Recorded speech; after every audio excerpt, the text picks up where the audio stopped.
실무 4번과 5번을 풀이해보도록 하겠습니다.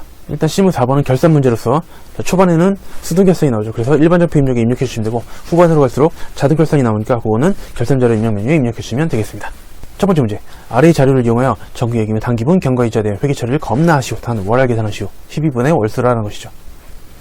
정기예금은 3천만원이고 예금 가입 기간은 올해 4월부터 내년 3월까지 1년이네요. 연 이자율은 3.4%, 이자는 만기일에 일시 수령한다라는 얘기다라는 얘기다.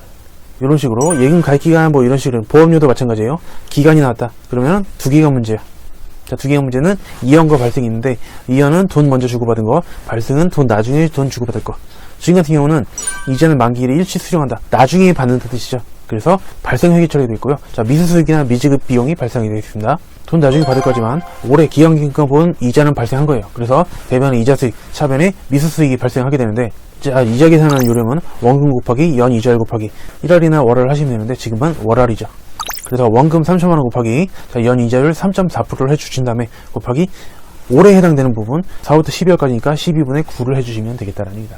자, 일단 결산은 12월 31일이죠. 자, 저는 대변에 이자 수익을 발생시키도록 하겠습니다.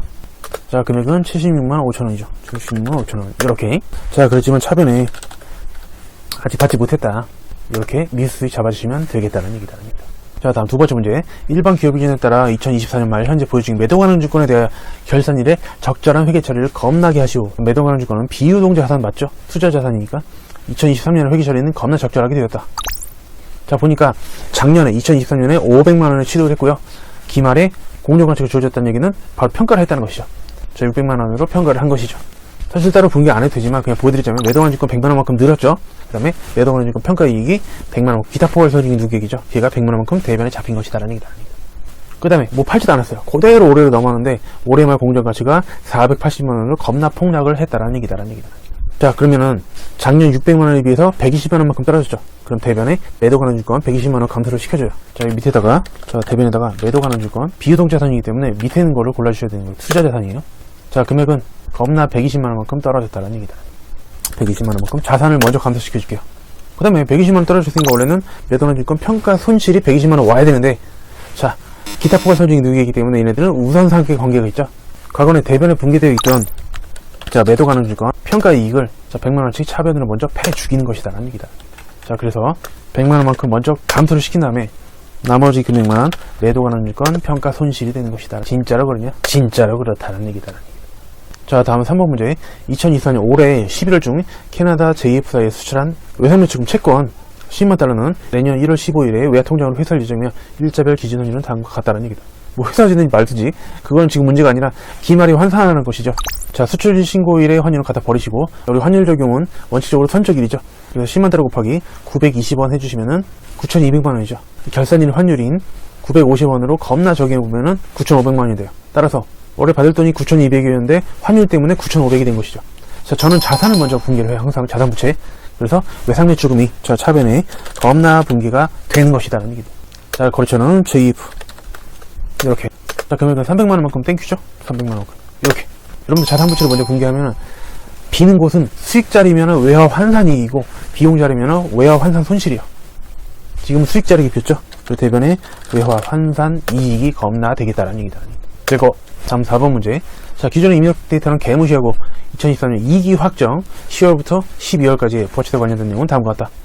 자, 12월 31일 날 버스 예금과 버스 예금을 겁나 정리하는 회계 처리하시오. 자, 결산일은 2기 확정의 마지막 날이기도 하기 때문에 이렇게 부가세대 정리 문제가 나오기도 해요.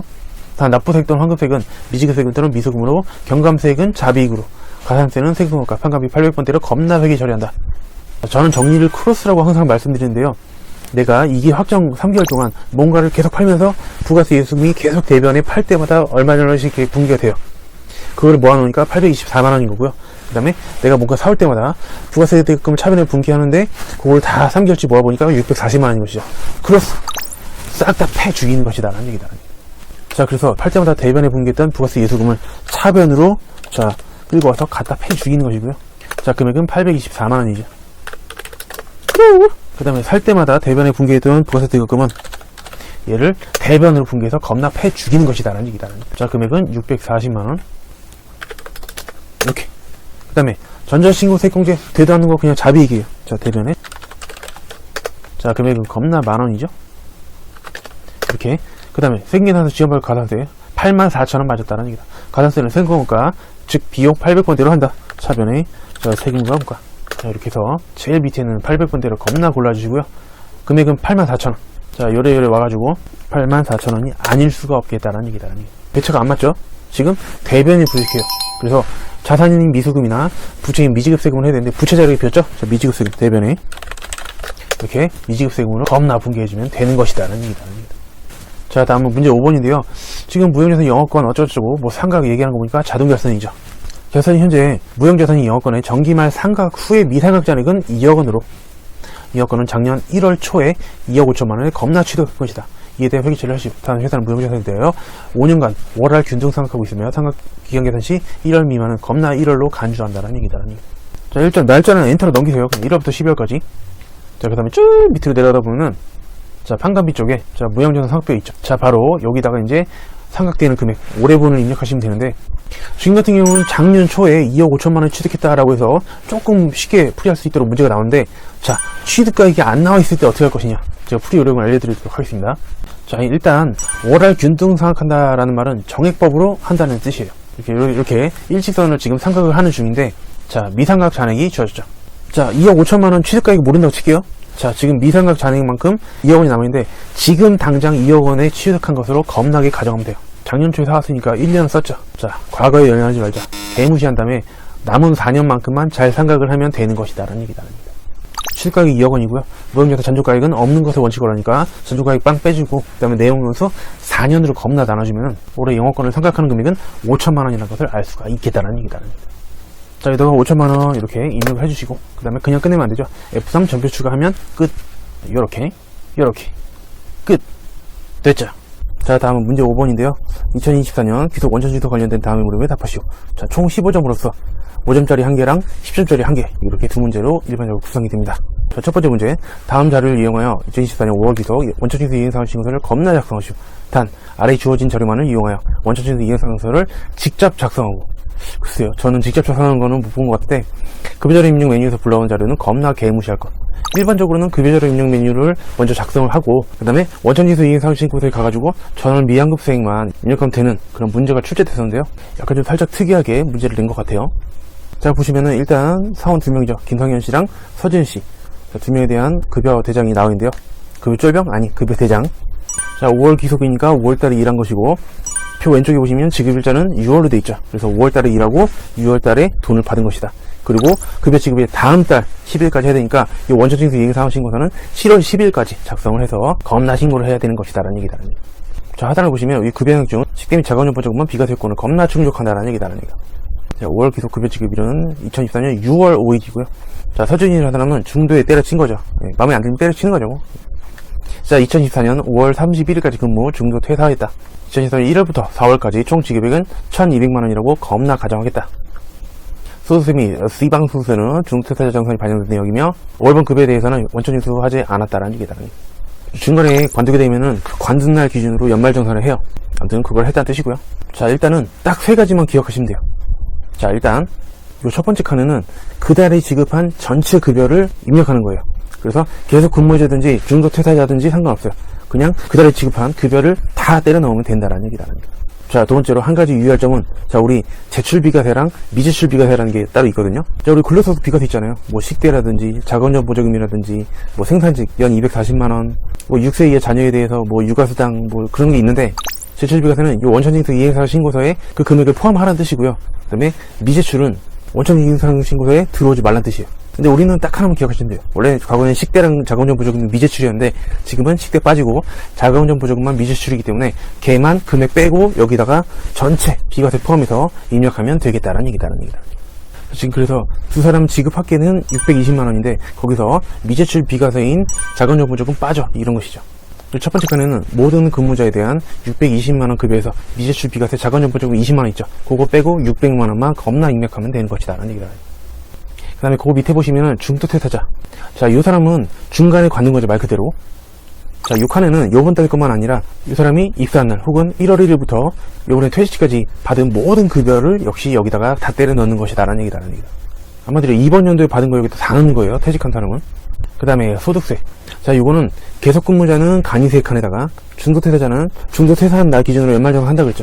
그때 나온 세금을 여기다가 밑에다 적어주면 되는 거예요. 자, 세 번째로 마지막 고려점. 여기는 그냥 소득세만 입력을 하는 것이지 수입왕 소득세는 여기다 입력을 하면 안 되는 것이다 라는 얘기다. 왜냐면 그거는 지자체에다 따로 신고를 하는 거기 때문에 여기는 국세인 소득세만 입력을 하는 것이죠. 자, 일단 날짜를 입력해줘야 되는데 귀속은 언제 일했냐? 5월달에 있죠? 05월 엔터, 05월 엔터.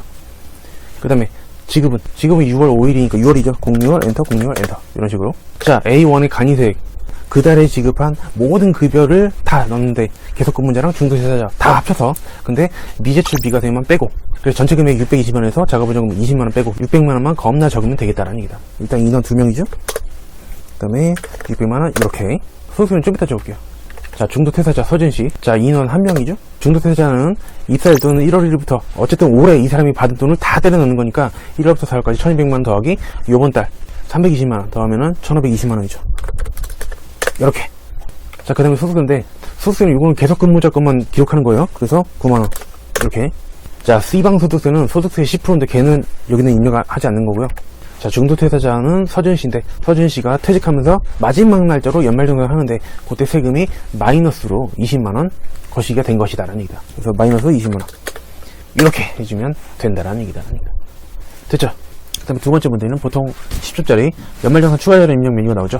자, 함춘식 대리 4번 보시기 입사일은 올해 4월달에 입사했네요. 2014년 귀속 연말정산 관련 자료는 다음과 같다. 아래 자료를 이용하여 연말정산 추가자료 입력 메뉴에 각각 탭이 다 지워져 있어요. 소득면세 탭, 부양가족 탭, 의료비 탭, 신용카드 탭, 월세액 탭을 작성하고 연말정산 입력 탭에서 연말정산을 겁나 완료하시오. 단체 해당 자료 소득 이외에 소득 없으며 세부담 실서를 가정하겠다라는 얘기다. 자, 일단 들어와서 뭐 한 주씩만 불러오든지 다 불러오든지 알아서 하세요. 이렇게 대충 불러주시면 되겠고요. 자, 밑에는 함춘식씨죠. 함춘식씨. 예, 발음 더럽게 어렵네요. 일단 형 근무지 자료가 있는데 뭐 급여수익 뭐 4천만원 받든지 말든지 전혀 쓰잘데기 없는 정보고요. 자, 정근무지에 대한 근로소득 원천징수 영수증 요거를 추가로 입력을 해줘야 돼요. 왜냐면 2024년 1년 전체 벌어들이는 소득을 신고를 해야 되는 거기 때문에 4월달 이전에 그 전 근무지 거를 겁나 입력을 해주면 되겠다는 얘기다. 자, 소득면세 탭에서 오른쪽에 입력해 주시면 돼요. 자, 이렇게 소득면세 탭 겁나 찍어주신 다음에 자, 오른쪽에 보시면 종전이 있죠. 여기다가 직전 직장을 입력하시면 되는 거예요. 자, 회사 이름은 주식회사. 자, 솔비공업사. 이렇게. 자, 종교 관련은 개무시하시고요. 그다음에 사업자번호. 자, 956 천천히 하세요. 바로 02635번이다 라는 얘기다. 자, 근무 기간은 2024년 01월 1일부터 2024년 4월 20일까지. 네. 한 4개월 안 돼서 빛의 속도로 그냥 당장 때려친 거죠. 급여는 1220만원이고요. 이렇게. 자, 상여가 따로 안 주어졌어요. 건강보험료 등등등은 제일 밑에. 겁나 내려가지고. 자, 건강보험료 464810. 장기유형은 97290이고요. 그 다음에 고용보험. 자, 134320. 이렇게. 국민연금 508705. 이렇게. 되죠? 자, 그 다음은 소득세와 C방 소득세인데, 자, 이거는 결정세액이라고 되어 있지만, 기납부세액에다가 입력을 해줘야 된다는 점이죠. 자, 그래서 소득세는 39만 8천원. 그 다음에 C방 소득세는 10%니까 39,800원. 이렇게 되지 아니할 수가 없겠다라는 얘기다라는 얘기다. 다음은 뭐 의료비, 교육비 이런 것들을 공제해 주는데, 자, 여기서 증빙이라는 입력해서 할 때는 국세청으로 골라주자. 그런 뜻이에요. 자, 그 다음에 부양가족에 대한 사항은 부양가족 탭에다 입력하면 되는데, 참고로 제가 예전에 강의하던 학원이 강남 신논현역에 교보타워 근처에 있었거든요. 그래서 교육비와 보험료는 자, 우리 부양가족 명세에 같이 입력한다. 교보 두 가지만 기억하시면 되겠습니다. 근데 요번 회차는 교육비는 따로 없어요. 그래서 보험료만 입력해주면 되겠다는 얘기다. 일단 기본공제나 추가공제를 받으려면 나이요건과 소득요건을 충족을 해야 되는데, 일단 본인은 둘 다 오케이요. 그 다음에 함덕주 아버님이 나오셨는데 출제자가 야구를 좋아하시는 분인가 보네요. 두산팬인가봐요. 나이는 좀 이따 프로그램 보면 나올 테고, 그 다음에 일용권료 소득 금액. 자, 우리 분리과세 소득은 빵원이에요. 그래서 소득요건 충족한다는 얘기다. 그 다음에 어머님, 막경자 어머님은 자, 나이는 프로그램 나올 테고, 그 다음에 복권남녀 소득 역시 분리과세이기 때문에 없는 거랑 똑같아요. 소득 빵이기 때문에 오케이 충족. 그 다음에 함경리. 자, 형제자매도 돼요. 자, 나이는 모르겠고 프로그램에서 확인해 볼 거고요. 중증 환자 등 장애인으로 소득 없다. 오케이.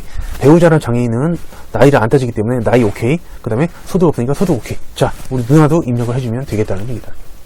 자, 기본적 당사자 아닌 경우 부로 겁나 표시하고 모두 내국인으로 생계를 같이 사는 것으로 가정한다. 오케이. 보험료 같은 경우는 나이, 소득 둘 다 충족을 해야 되죠. 일단 아버님은 나이가 뭐 50년생이니까 당연히 충족되고요. 그 다음에 이름 권리 소득만 있으니까 소득요건도 충족. 오케이. 입력할 수 있고요. 자, 여러분들 함수식 본인 근대에 대한 거는 본인은 나이도 안 따지고 소득도 안 따지니까 둘 다 오케이니까 보험료 입력해주면 되겠죠? 저축성은 안 된다는 얘기다는 얘기다. 누나, 장애인이기 때문에 나이 안 따져요. 그 다음에 소득 없다고 쓰니까 소득도 오케이. 그래서 장애인 전용 보장성 보험료 칸에다가 따로 입력을 해주면 되겠다는 얘기다는 얘기다. 자, 이번에는 두 번째 부양가주 세부로 가보겠습니다. 입력이 안 돼 있네요. 그럼 입력을 해줘야 돼요. 자, 함덕주. 자, 직기준속 1번인데 여러분들 잘 모르실 수 있으니까 F2번 눌러서 검색을 해주자. 자, 함덕주. 그 다음에 주민등록번호로 겁나 입력을 해주는데 501231589321. 자, 기본 공제는 60세 이상으로 되는 거고, 그 다음에 추가 공제 오른쪽에 경로자 우대 70세 넘기 때문에 개꿀이죠. 추가로 받을 수가 있겠다는 얘기다. 자, 나머지는 해당 사항 없고요. 그 다음에 어머님. 자, 우리 박경자 어머님이시고요. 신번호 530897 2548-718. 역시 나이 요건 충족하고, 그 다음에 소득도 복권당첨 소득 있는 거 없는 거랑 똑같아요. 그래서 60세 이상이며, 그 다음에 경로자 우대를 같이 받을 수가 있겠죠. 나머지는 해당 사항 없고요. 그 다음에 형제자매 6번인데 F2번 눌러서, 자, 형제자매 겁나 골라주시고요. 함경리. 자, 주민번호 가서 881229, 그 다음에 2515. 이렇게. 여러분들 지금 나이가 어중간하죠. 보통 형제자매는 대부분 그래요. 30몇 살이기 때문에 나이 걸리는 것처럼 되는데, 자, 배우자랑 장애인은 나이 안 되진다. 나이 오케이. 자, 5번에 장애인으로 걸어주겠습니다. 경로우대는 아니죠. 여기도 장애인도 종류가 있는데 중증환자로 3번으로 가겠습니다. 나머지는 따로 해당 사항이 없겠네요. 자, 그 다음에 교보분고. 자, 교육비랑 보험료는 여기서 같이 입력하자. 자, 일단 아버지 거 있었죠. 아버지 거. 함덕주 아버님. 보험료 뭐 아무데나 더블 클릭하든지 F2번 누르시면 이렇게 창이 뜨죠. 아까 말씀드렸듯이 무조건 국세청 간소화예요. 그 다음에 아버님 장애인이 아니셨죠. 그래서 보장성 보험 일반에다가 50만원 입력해주면 되겠다라는 얘기다. 되고, 그 다음에 누나 거. 자, 누나가 함경리였죠. 역시 보험료에서 아무거나 더블 클릭한 다음에, 자, 국세청이면서 장애인 칸에다 입력해줘야죠. 자, 70만원 이렇게 입력을 해주면 되겠다는 얘기다. 되고, 자, 다음은 의료비를 입력해볼게요. 자, 의료비는 나이 소득 아무것도 안 따지죠. 긴급하게 사람 살려야 되는 거니까 막 나이 소득 따지지 않아요. 자, 박경자 어머님 임플란트 비용 200만원 돼요. 그 다음에 아버님 함덕주 아버님 보청기 구입 비용 30만원 되고요. 함경리 누나 치료를 위한 한약 30만원. 자, 여러분들 한약이라 그러면 무조건 보약으로 생각할 수 있는데 지금 치료 목적이죠. 한약 돼요. 그 다음에 의료비는 모두 함수식 본인의 신용카드 겁나 결제했고 치료 목적으로 겁나 지출했다. 주어진 자료만 고려하여 입력을 하겠다는 얘기다. 자, 그럼 이제 의료비 같은 경우는 의료비 공제도 가능하고 신용카드 등 공제도 중복으로 가능하다는 얘기다. 일단은 의료비 입력하고 나중에 카드에 같이 포함해서 한 번 더 입력할 수 있어요. 자, 의료비 일단 F2번 눌러서 박경사 어머님이죠. 증빙 무조건 국세청장이 1번. 상호 같은 거 안 나왔으니까 갖다 버리시고요. 자, 금액은 200만원. 만약에 실손 보장받은 거 있으면 적어주는데 없으니까 때려치면 되겠습니다. 그 다음은 함덕주 아버님 F2번 눌러서 자, 아버님 골라주시고요. 보청기 이런 것도 다 의료비 공제가 돼요. 증빙 국세청장 1번 30만원 되겠습니다. 그 다음에 누님 자, F2번 눌러서 제일 마지막에 있죠. 자, 형제 자매고요. 전부 국세청장이니까 1번. 자, 금액은 30만원이죠. 네, 이렇게 나머지 해당 사항은 없다는 얘기다. 자, 다음은 신용카드인데요. 신용카드는 나이는 안 따지면 소득은 따져요. 그리고 형제자매는 신용카드 주면 안 돼요. 일단 본인 사용에 2100만원. 일단 본인 나이 소득 둘 다 오케이. 자, 여기서 여러분들 유의할 점이 있는데 2100만원에서 대중교통 60만원은 빼야 돼요. 왜? 대중교통 칸이 따로 있거든요. 칸이 따로 있어서 빼는 거고요. 아파트 관리비 100만원 있죠. 100만원도 빼는데 이유가 달라요. 100만원은 신용카드 공제가 안 되기 때문에 빼는 거예요. 마지막은 동거가족 의료비 260만원 잘 포함되어 있죠. 이중으로 중복 공제가 된다는 얘기다. 그래서 본인 신용카드 칸에다가 1940만원 겁나 입력하면 되는 것이고요. 그다음에 아버님이 체크카드, 즉 체크카드는 긁으면 바로 통장에서 지불이 되죠. 직불이에요, 직불. 800만원 긁으셨는데 자, 전통시장 사용분 얘는 칸이 다르기 때문에 빼지는 거예요. 그리고 직불카드 쪽에다가 600만원, 그 다음에 전통시장에다가 200만원 입력하면 되겠다는 얘기다. 자, 신용카드 탭으로 와서 자, 무조건 국세청이고요. 본인은 신용카드 긁었죠. 여기들 일단 1940만원 적어주시고, 그 다음에 60만원은 칸이 따로 있어서 뺀다 그랬죠. 그래서 대중교통에다가 60만원 따로 겁나게 입력을 해주면 되겠다는 얘기다. 그 다음에 아버님은 국세청 자료에다가 직불이죠. 여기다가 600만원만 일단 입력하는 거죠. 그 다음에 200만원은 전통시장이니까 따로, 자, 여기다가 200만원은 따로 입력을 해주면 되겠다는 얘기다. 자, 마지막 자료가 이제 월세. 자, 요거는 그냥 무조건 입력하세요. 물론 요건은 있어요. 총급액을 얼마, 뭐 요건이 다 있는데 85제곱미터 뭐 자료가 나와 있으면 그냥 무조건 입력하자라는 얘기 나갑니다. 자, 월세 탭으로 와가지고 자, 임대인명은 이고동씨죠. 자, 주인번호 691126, 1904 701. 유형은 F2번 눌러서 아바르를 골라주겠습니다. 자, 아무도 없는 너의 아바르. 됐죠? 면적은 84. 이렇게. 주소지 경기도 안산시 단원구 중앙대로 620. 됐죠? 게시일은 2024년 1월부터 2025년 12월까지 이렇게. 여러분들 여기 월세 입력하는 거는 1년치 연간 월세액이에요. 그래서 올해 1월부터 매달 60만원씩 냈을 거니까 720만원이죠. 그래서 720만원 이렇게 입력을 하면 되겠다는 얘기다. 여러분 작년 중반까지는 이렇게만 입력하면 됐었는데 KL 프로그램이 새로 업데이트가 되면서 야 이렇게 끝나면 안 돼요. 마지막으로 반드시 연말정산 입력 탭에 들어가야 돼요. 다시 한번 확인해 주세요. 사원 함축시로 잘 돼 있는지. 자, 보시면 뭔가 막 빨간 글씨로 제가 아까 입력한 것들이 쫙 나와 있거든요. 자, 제일 상단에는 F8 부양거주택 블록기를 반드시 눌러가지고 완료를 해줘야겠다는 얘기다. 요렇게 이렇게. 자, 그럼 아까 빨간 글씨였던 게 다 까만 글씨로 바뀌었죠. 이렇게 하면 완료가 된 것이다 라는 얘기다. 자, 이번 시간 내용도 여러분들께 많은 도움이 됐기를 기원해서 마무리 짓도록 하겠습니다. 친구들 안녕.